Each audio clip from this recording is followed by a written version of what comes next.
Genesis 21. Now the Lord was gracious to Sarah as he had said, and the Lord did for Sarah what he had promised.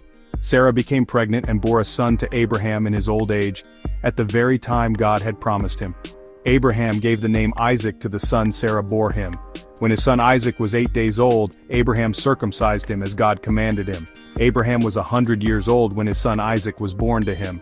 Sarah said, "God has brought me laughter, and everyone who hears about this will laugh with me."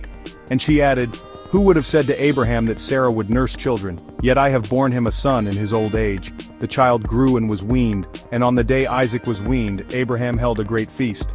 But Sarah saw that the son whom Hagar the Egyptian had borne to Abraham was mocking, and she said to Abraham, "Get rid of that slave woman and her son, for that woman's son will never share in the inheritance with my son Isaac."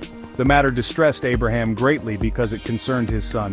But God said to him, "Do not be so distressed about the boy and your slave woman. Listen to whatever Sarah tells you, because it is through Isaac that your offspring will be reckoned.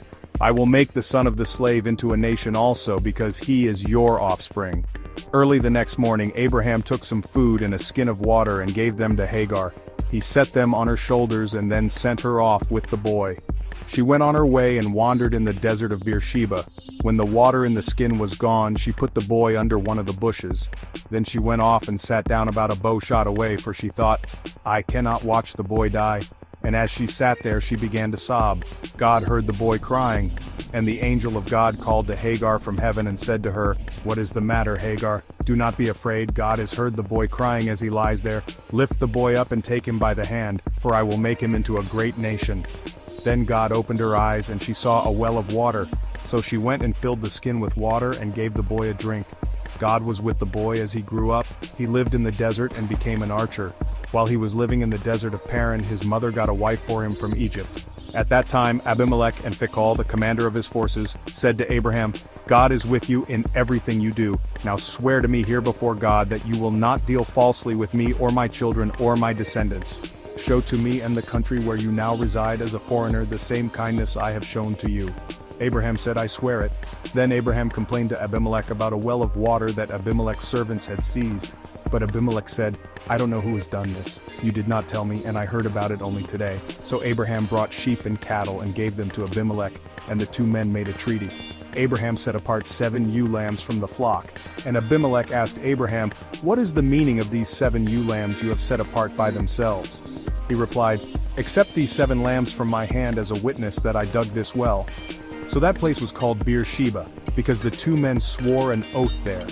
After the treaty had been made at Beersheba, Abimelech and Phicol, the commander of his forces, returned to the land of the Philistines. Abraham planted a tamarisk tree in Beersheba, and there he called on the name of the Lord, the eternal God. And Abraham stayed in the land of the Philistines for a long time.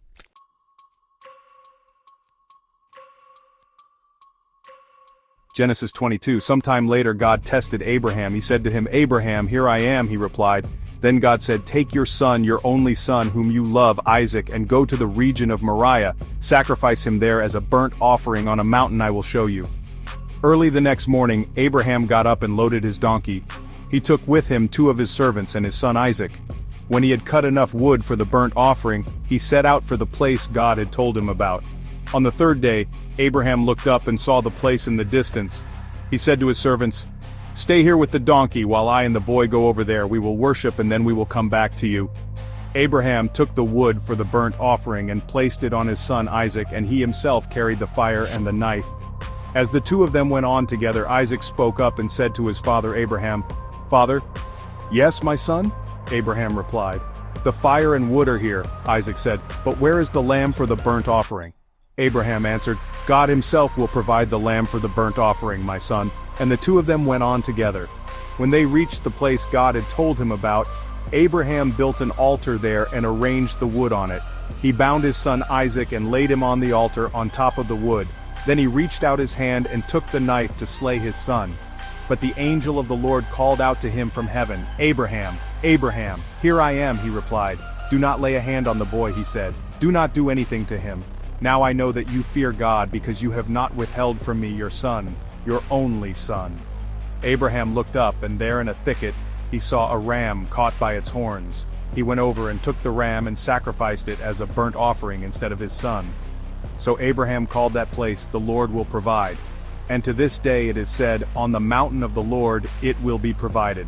The angel of the Lord called to Abraham from heaven a second time and said, "I swear by myself, declares the Lord, that because you have done this and have not withheld your son, your only son, I will surely bless you and make your descendants as numerous as the stars in the sky and as the sand on the seashore.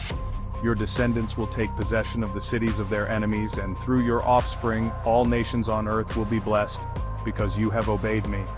Then Abraham returned to his servants, and they set off together for Beersheba. And Abraham stayed in Beersheba. Sometime later Abraham was told, "Milcah is also a mother.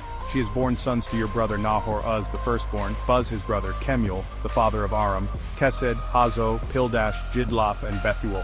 Bethuel became the father of Rebekah. Milcah bore these 8 sons to Abraham's brother Nahor.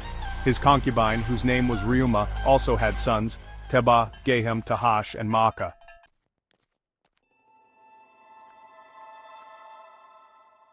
Genesis 23. Sarah lived to be 127 years old. She died at Kiriath Arba, that is Hebron, in the land of Canaan, and Abraham went to mourn for Sarah and to weep over her. Then Abraham rose from beside his dead wife and spoke to the Hittites. He said, "I am a foreigner and stranger among you. Sell me some property for a burial site here so I can bury my dead." The Hittites replied to Abraham, "Sir, listen to us, you are a mighty prince among us. Bury your dead in the choicest of our tombs. None of us will refuse you his tomb for burying your dead." Then Abraham rose and bowed down before the people of the land, the Hittites. He said to them, "If you are willing to let me bury my dead, then listen to me and intercede with Ephron son of Zohar on my behalf, so he will sell me the cave of Machpelah, which belongs to him and is at the end of his field. Ask him to sell it to me for the full price as a burial site among you." Ephron the Hittite was sitting among his people, and he replied to Abraham in the hearing of all the Hittites who had come to the gate of his city. "No, my lord," he said, "listen to me. I give you the field, and I give you the cave that is in it. I give it to you in the presence of my people. Bury your dead."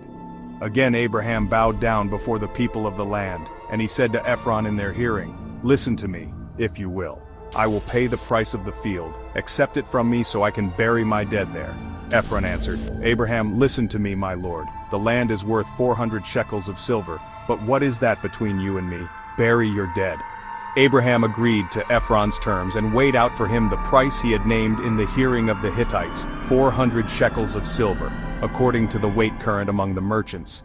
So Ephron's field in Machpelah near Mamre, both the field and the cave in it, and all the trees within the borders of the field, was deeded to Abraham as his property in the presence of all the Hittites who had come to the gate of the city.